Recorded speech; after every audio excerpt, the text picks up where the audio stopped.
Good morning, everyone. I'm Susan Demas, the executive editor here at Lincoln Square. And joining me today, as always on Tuesdays, is Edwin Eisendrath. He hosts It's Democracy Stupid right here on Lincoln Square on Fridays. That's also the name of his Substack and his radio show in Chicago on Heartland Signal that you can catch on Saturdays. Edwin, thanks so much for being here. Hi, Susan. So, another busy week. Why don't we start with what is going on in Congress? There is a big divide within Democrats about this latest funding bill that would include a 2-week extension for DHS funding. What do you make of this? If you were in Washington right now advising Democrats, what would you tell them? The hardest line possible.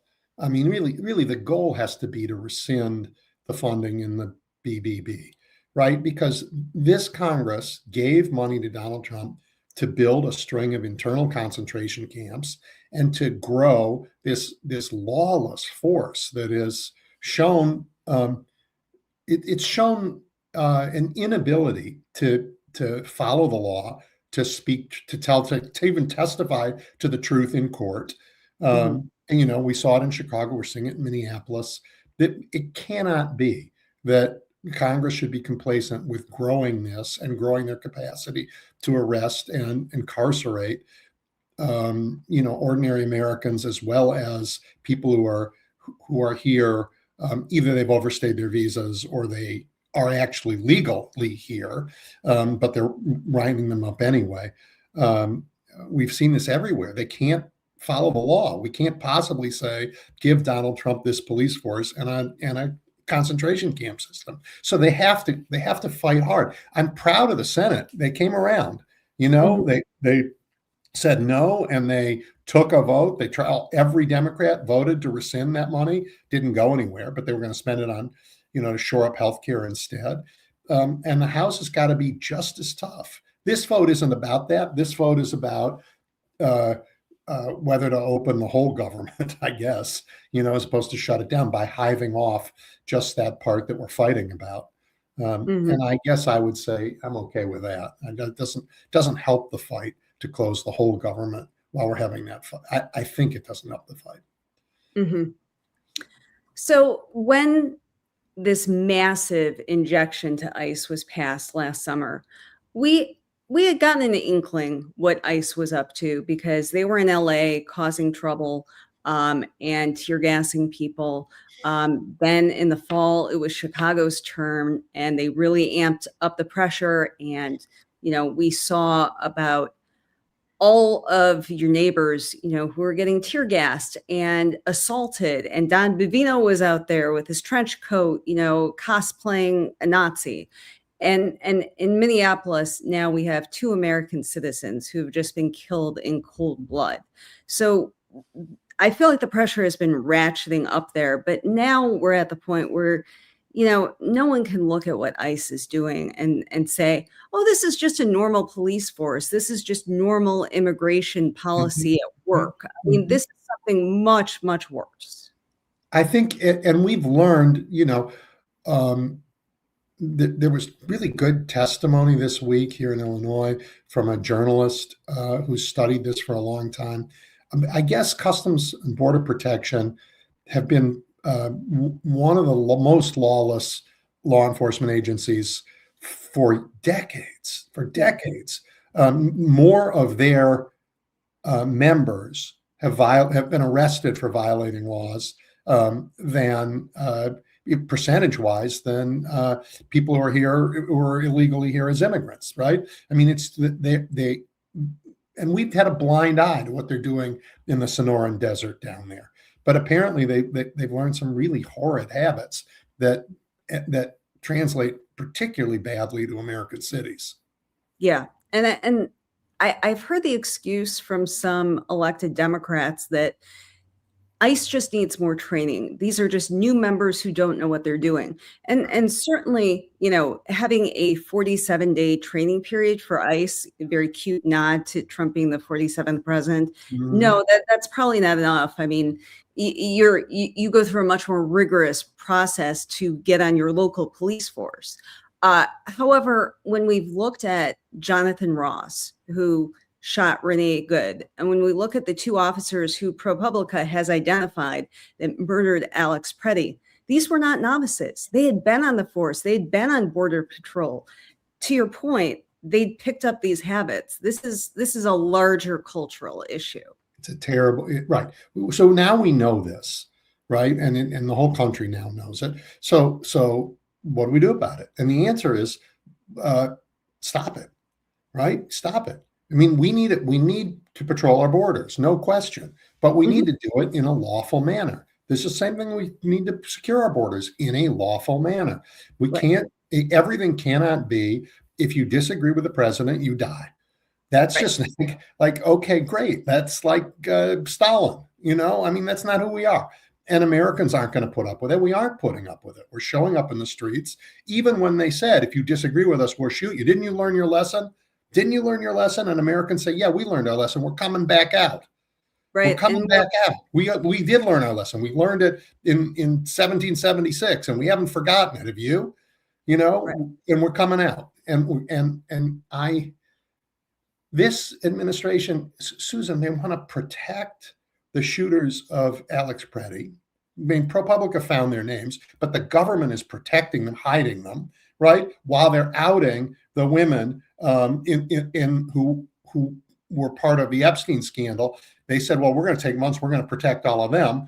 BS. They didn't bother, right?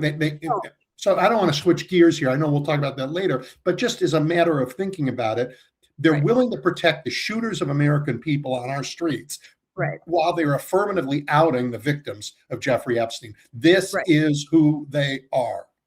Right. And more than 40 victims have been identified in the Epstein files. Yes, which they said were late because they were so careful to make sure that they were right. And it took 2 days for journalists to look at it and go, oh, wait a minute, all these people are outed, but they couldn't do it with all those lawyers and all that time. They didn't do it because they didn't want to do it, Susan. This is who they are. Right.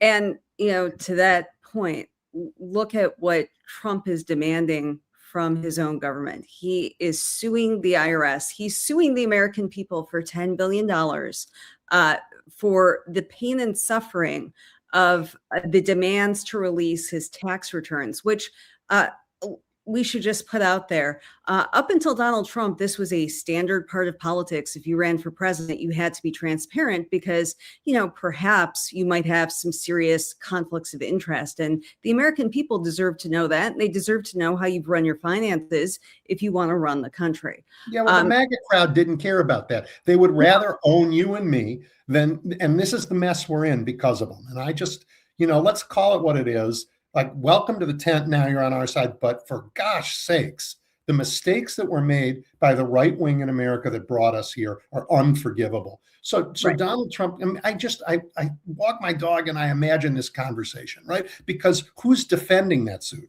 Pam Bondi. She's got to defend the government, but she works for Donald Trump. So it's going to go like this. Boss, this doesn't look good. I have to show that we really defended this.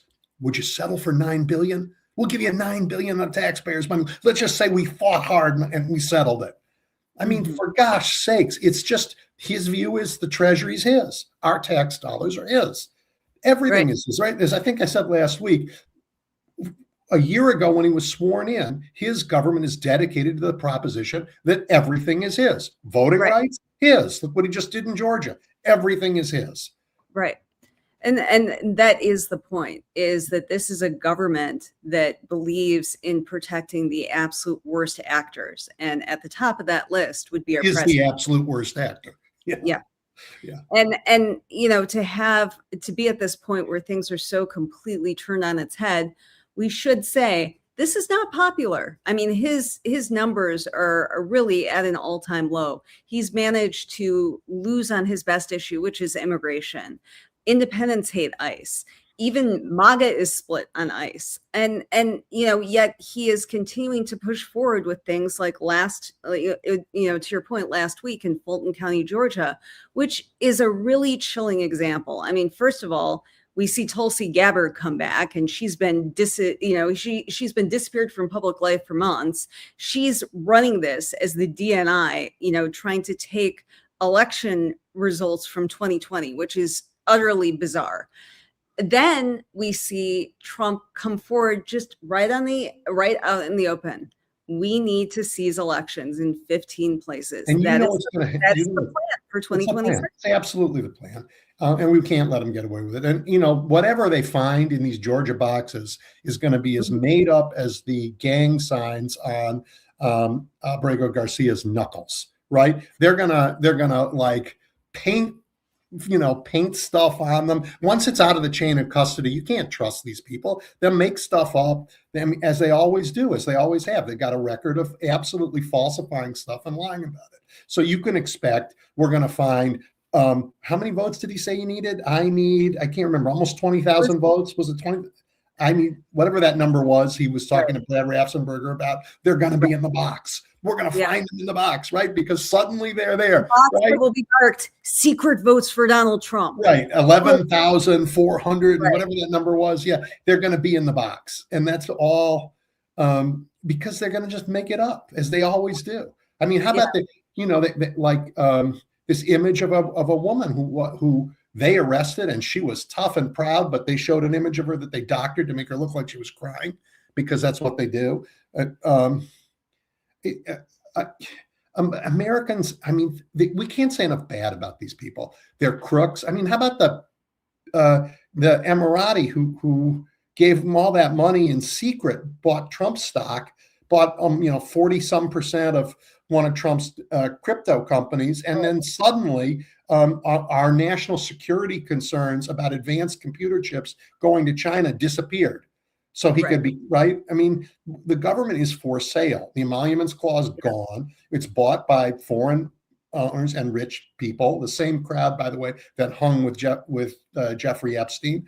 The same crowd that hangs at Davos, all these rich people who think they get to decide our lives. I think that era is coming to a crashing end, because all those rich, powerful people, you know what? They don't look out for us. We have to look out for us. I mean, that's the lesson of this era. Yeah. I have to say, my entire weekend, I was just really devastated after reading the latest dump of the Epstein files. I mean, obviously, there is the continued humiliation of the survivors. The victims. And that is, that is the worst of the worst. But it really peeled back the curtain about how power in this country has worked.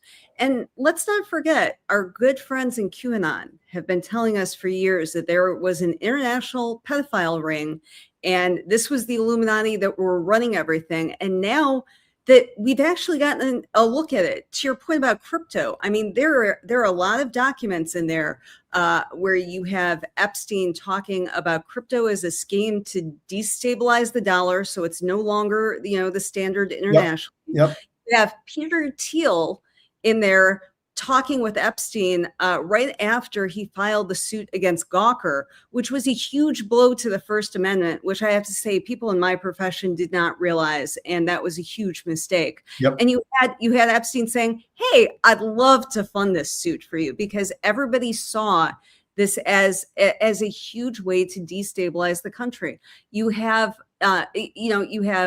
Elon Musk begging for trips for wild Epstein parties. You have Barry Weiss. I want to flag, column by your wife, Jennifer Schulze, that we published today on Lincoln Square. She's got a huge Epstein problem between hiring Atia, which she is clinging to, and also her wife was very chummy with Epstein.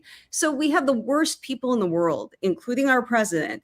They're all part of this circle. They're undermining international security. They're working with bad international actors, and they are involved in the trafficking and rape of children. And what has been the response from MAGA? I mean, you have Lauren Boebert saying, even though she fought for this and broke with her party leadership on it, she said, I got more important things to deal with. I'm seeing online from the far right, they were more upset about Cracker Barrel changing its logo than they are about their conspiracy theory basically being proven correct. Yeah. It's insane. Yeah. That's because there are two names that are nowhere in those files. Search them all. You've never seen Joe Biden. You've never seen Barack Obama. Ask two American presidents, decent men, who put the country first. Maybe made some mistakes. Maybe didn't like what they did, but they weren't involved in a pedophile ring. They weren't involved in saying, I only want to hang around the richest people in the world and dictate how the rest of the world lives. And so MAGA's not interested because they're not there. It was the wrong villains. Yeah. And they're the villains. Then it's not about principle. But MAGA's shrinking. I mean, I just want to be clear for everybody that we're winning, they're losing. Right? The people, I mean, it's like 80-90% of Republicans are all in with Donald Trump still, but that 80-90% Republicans is a smaller part of the country every minute. People who stand up and proudly say, I'm a Republican, are like the people who proudly stood up and said, I'm a Nazi. It just turns out not to be that big a crowd because it's so vulgar and dangerous and un-American and cruel and we see it on our streets. And most Americans say, oh, wait, you mean being a Republican means that we want to shoot other Americans in the street, that we like those idiots in their camo gear jumping out of cars, like driving in front of a woman in a car as they did this week on an empty street, and then leaping out with their guns pointed right at her and then pulling out of her car. And all she's doing is calling the police. Like she's not calling George Soros. She's calling the police and saying, help me. And they eventually got her out. But I mean, the country hates this. So for those of you who are listening, who are raising your hand and saying, I'm really proud of my president for being this guy. Look, come on over where the water's warm. The air is clear. You can see with your own eyes and you can open your own heart. But if you want to be those guys, you're going down. Because America's not going to lose to you. We didn't lose to tougher Nazis than you. When you go through these documents, it almost seems like it's a requirement to be in the Epstein files to be in Trump's cabinet. I mean, yes, all of them. Lutnick, oh my God. Right. Can I please take my family to a party on your island? Right. And so you see what these people were willing to do to children, to traffic them, to rape them. And there's a really sobering thought about what the hell is going on in these camps that they are setting up with children who they consider to be absolutely subhuman and not worthy of this country and probably not worthy of life. I mean, the reporting that will eventually come out about these camps will be chilling. They will be on par with history's greatest tragedies. We already have one incident that has been ruled a homicide by the coroner when he found a body in one of these camps, right? Right. Yep.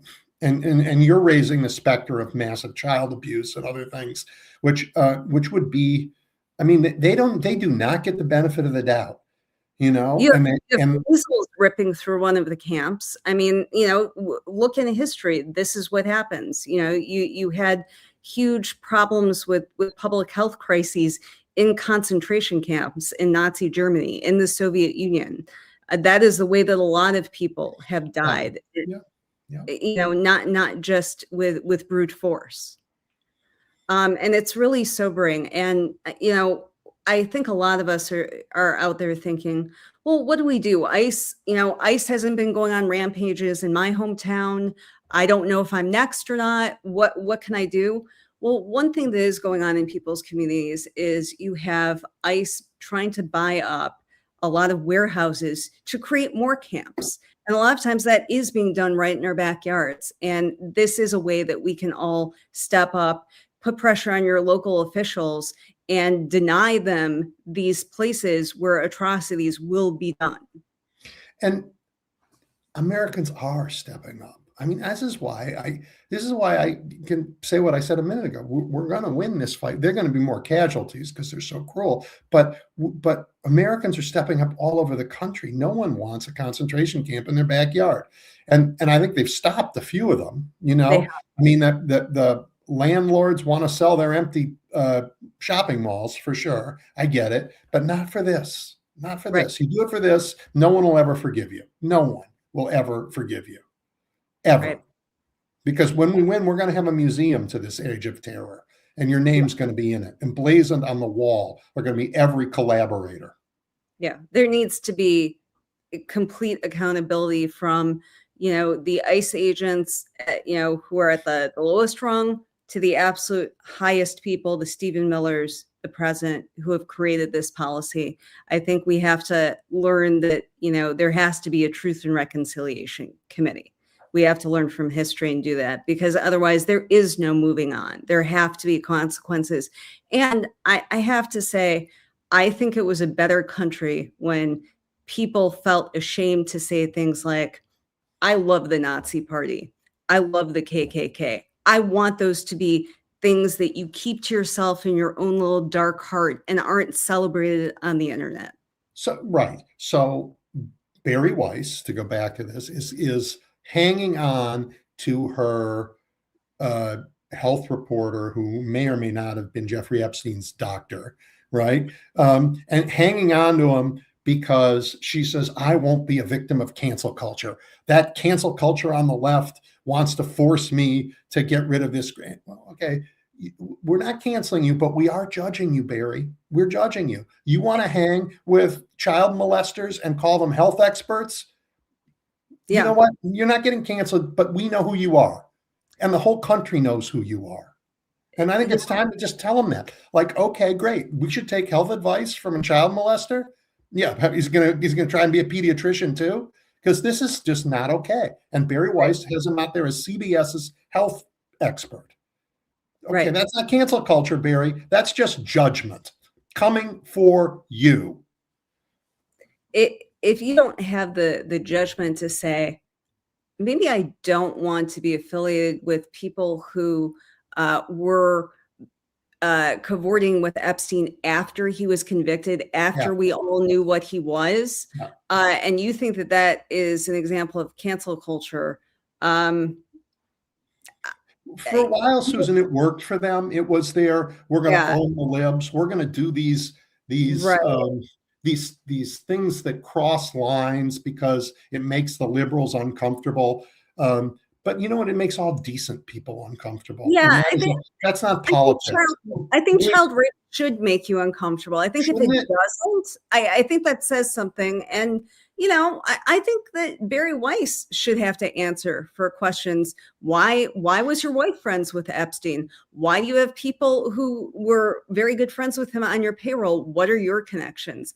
And you are running one of the major news organizations in the country that is supposed to be responsible for facts. How are you compromised? These are all fair questions.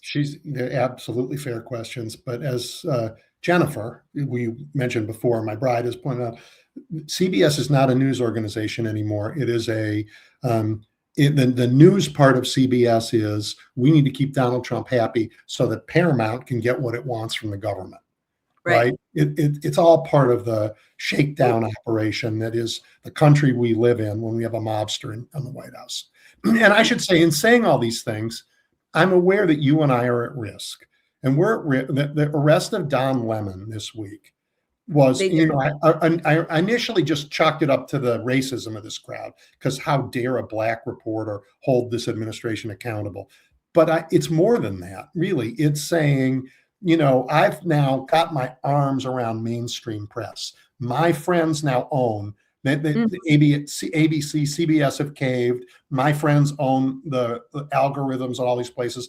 But this dangerous independent media that's out there, I don't have them yet. But they don't have large resources to defend themselves from big suits. So maybe now they're my next target. And so I'm, in saying this, I am aware that he's now looking to take on the part of the press he doesn't own, which is what you do all the time, what Lincoln Square does. And a lot of people are out there trying to maintain holding truth to power. But he's going to bring that power because that's all he knows, coercion. Right.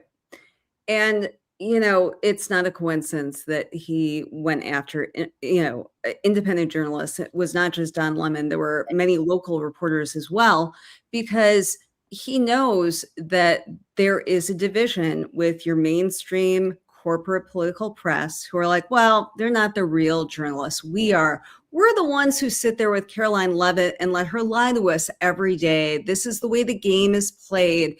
And so maybe Don Lemon went too far. And that is the exact mistake that so many people in journalism made when there was the Peter Thiel suit that eventually killed Gawker. They said it's a gossip rag, who cares? It was also a gossip rag that was doing Epstein reporting at a time that mainstream outlets, by and large, were not covering it. Yep. And sometimes it is those pesky independent journalists who are asking the questions that corporate mainstream media will not ask. And if they go after us, you think that you're not next? I mean, we've already seen he went after CBS before Barry Weiss. He went after ABC. He extracted bribes from them. He tried going after the Wall Street Journal and the New York Times. They've stood up to him. And so far, his threats to them have gone nowhere. I feel like, we need a lot more of that. But what we're doing here at Lincoln Square, we're not beholden to billionaires. We're not beholden to corporate interests or Trump. They're not going to shut us up because we work for you. And that is our promise to you. Mm-hmm. And if you have not subscribed, please do. Consider it a big middle finger to Donald Trump and what he's doing to the free press. It's important. It's really important. And he's coming after everybody. He'll come after us as well, because that's what he does. The name Ida Tarbell popped into my head. She, of course, a journalist from a century ago who, brought down Standard Oil as an independent journalist. So it's really, really important. And it's a very American thing to do for people to find the truth when corporate money won't pay for it. Right. Yeah. And, the way that people like Elon Musk and Jeff Bezos and Donald Trump operate is they want to threaten and kill stories and, kill people's reporting into their misdeeds. Mm-hmm. And, the entire point of a free press, the reason why we are in the Constitution as journalists is that we are supposed to be a check on power. We are the fourth estate. And I'm very proud of some of the work, especially that the journalists have been doing on the ground in Chicago, in Minneapolis, to hold this fascist entity ICE to account. It's inspiring, and we need more of it. And I'm glad that we're not backing down. And that's ultimately why I feel Trump is not going to win, because what he is asking for is un-American. He wants us all to bow down, to conform, to let him and his rich friends do whatever he wants. And that's just not what America has ever fundamentally been about. We don't want you to tell us what to do.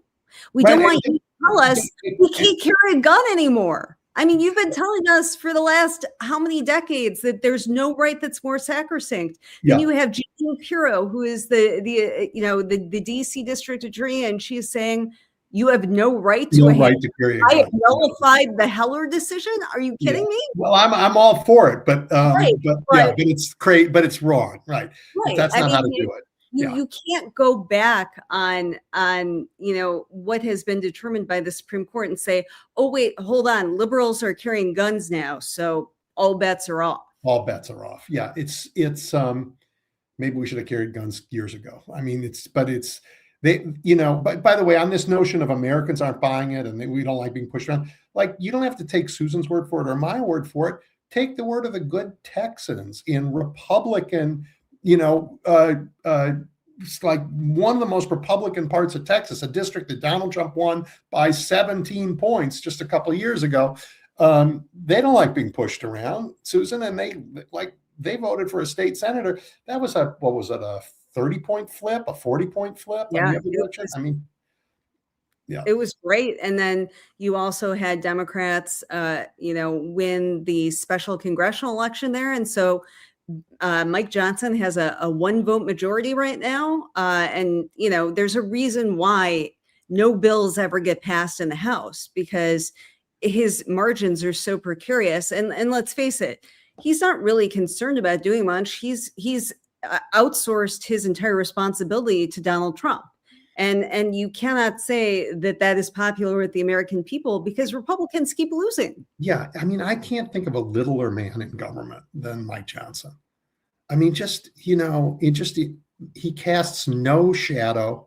He goes out there and says, gee, I didn't know about that, or I haven't heard about that, and can't we all just get along? But he's like a nothing, zero. Well, He's he was like the 30th choice to replace Kevin McCarthy. He basically won due to attrition because everyone was like, well, we can't have a 100th vote. I guess this guy.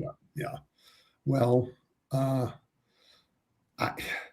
it'll be a different house when we actually get control of it in the hands of people who want to do the job. Absolutely. Be a very different house. It'll be a very different government. And yeah.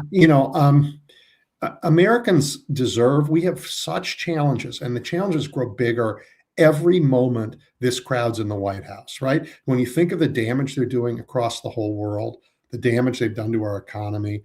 I mean, again, this morning I'm in the grocery store because I look at the prices of cereal. I'm like, okay, I'm not buying grape nuts this week. I mean, and it's not that I can't buy a box of grape nuts, but I like something in me says $11 for a box of cereal is too much. I'm not doing it. Right. And it's he was going to solve that problem day one. Remember, Donald Trump was going to bring prices down day one. Here we are over a year into his term and things are more expensive than ever. Well, look, everything he touches, right? Trump steaks or I mean, somebody said, his first act in renovating the Kennedy Center was to get rid of the audience, right? Yeah, everybody canceled. So what? He's going to just close it because nobody will go there. Say to pretend he's renovating it, but it just got renovated. I mean, it's just, it's madness. It's just all madness. And the vast propaganda machine that feeds this stuff. I mean, every once in a while on my radio show, somebody will call in who listens to that propaganda and will say, President Trump got shot for America. He's done everything right. And I'm like, okay, well, like, you like the troops in our streets? You like the prices are up? You like invading Greenland and tearing apart NATO? You like outing all the victims of Jeffrey Epstein after you tell us you won't do it? I mean, and but they hear this propaganda all the time. All the more reason why it's important that we do this. Yeah. I mean, look, some people have made their entire identity Donald Trump. They wear the hats, they've got the shirts that have his face on it. And that's fine if you want to turn politics into a fandom, if that's something that's really important to you. But at the end of the day, even with a lot of those folks, I mean, are you better off than you were under Joe Biden with your healthcare tripling, with prices at the grocery store still being high, where you can hide all the economic data that you want, but you can't hide the fact that you just got laid off from your job? Yes, or you just got measles, right? I mean, a disease that we were done with. Yeah. And this is not someone who is bringing us forward. This is not a great vision of the future. This is bringing back all the worst elements of past centuries, the specter of world wars, of diseases that we have eradicated. This is not of robber barons running everything. Yeah, and for what? For what? Yeah. So he can line his own pocket, right? I mean, it's only like, okay, your tax dollars, his pocket. Foreign money, his pocket. Your life, could care less.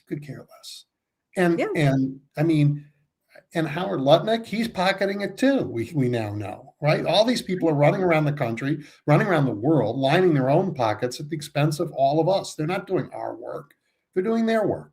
And I mean, honestly, it's the most scandalous, shameful government we've ever had. And they want to make it the last government we ever have. Right. So, right. And I just, I was more worried about that last year than I am this year. And not because they've learned their lessons and not because they're behaving any better, but because Americans have figured it out. We figured it out. And every day more and more of us see what you and I have been seeing for a long time. more and more of us are taking to the streets and saying, no, you're not putting your concentration camp in my neighborhood. No, we will not let you lease this warehouse. We'd rather have it be empty in an eyesore than have 10,000 Americans held hostage here. And in Minneapolis, people are going out and saying, I know you're threatening to kill me. I know I might die, but I am going to stand up for this, as people did here, as they will again when they come back. And everywhere they go, people have learned. I mean, I know what we did in Chicago, and we learned a lot, and we shared everything we knew. And you know what? They've taken it another 10 steps in Minneapolis. Everywhere they go, Americans learn and adapt and get better at protecting ourselves. So absolutely. Yeah. So he thinks he's going to take our elections. He thinks he's going to nationalize these elections. He's not going to do it. He's not going to get away with it. He's going to try and go. And whose show did he go on to talk about it? Dan Bongino. Right. The former number two man at the FBI. That didn't go too well. Yeah. Right. One thing I've been thinking a lot about is that this is the 250th anniversary of the country. And I happen to be a bicentennial baby. And I really think that this is our opportunity to come together this year to build the biggest movement to save our democracy, because that's what it's going to take. Mm-hmm. Because it breaks my absolute heart that he is present during this time, because, he is the embodiment of everything we're fighting against to found this country. He is the tyrant. He is the corruption. But this is our chance to right a very big wrong, which was voting for this man twice and saying enough is enough. It's time to save the country. Yes, we need to vote in the midterms, but long before then, it's people organizing like they are in Minneapolis, helping their neighbors, organizing against them trying to take over warehouses for concentration camps, doing everything you can in your own community to fight back. And I'm really, really proud to be a very little part of that fight with you, Edwin. Susan, we celebrate the anniversary of our birth from 1776. We didn't have a constitution, for a dozen more years. What we think of as our birth is the decision that we will be free. The decision, after all, in that document, to write down that all are created equal. This fabulous effort to say that our humanity matters more than somebody's rule, right? The Constitution set some rules and tried to get that part right. And the attack since the mid-1970s by the right wing in America has been to try and find ways to use the Constitution against the Declaration of Independence, mm-hmm. to say we can legalistically say that the property rights matter more than everything else, but it was mm-hmm. life and liberty as well that are in that first document.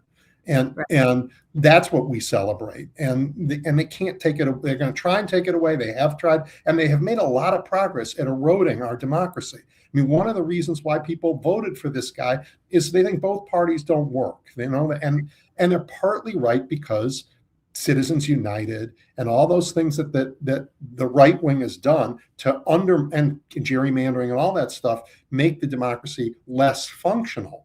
Mm-hmm. Right. So it isn't working as well for people. So you're absolutely right. On this birthday year, we need a rebirth of freedom, and we need to dedicate it. I went to an event for a guy running for Congress, and before he got there, I asked everybody in the room what their issues were.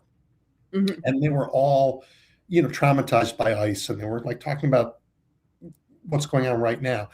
And I said, well, think about this. When we win, we are really going to win. We're going to take back Congress. The next group who's going to be there have to write a new future for our country. The old one's gone. It's done. And the global order that we put in after World War II, this man is wrecked by threatening to invade Greenland and everything else.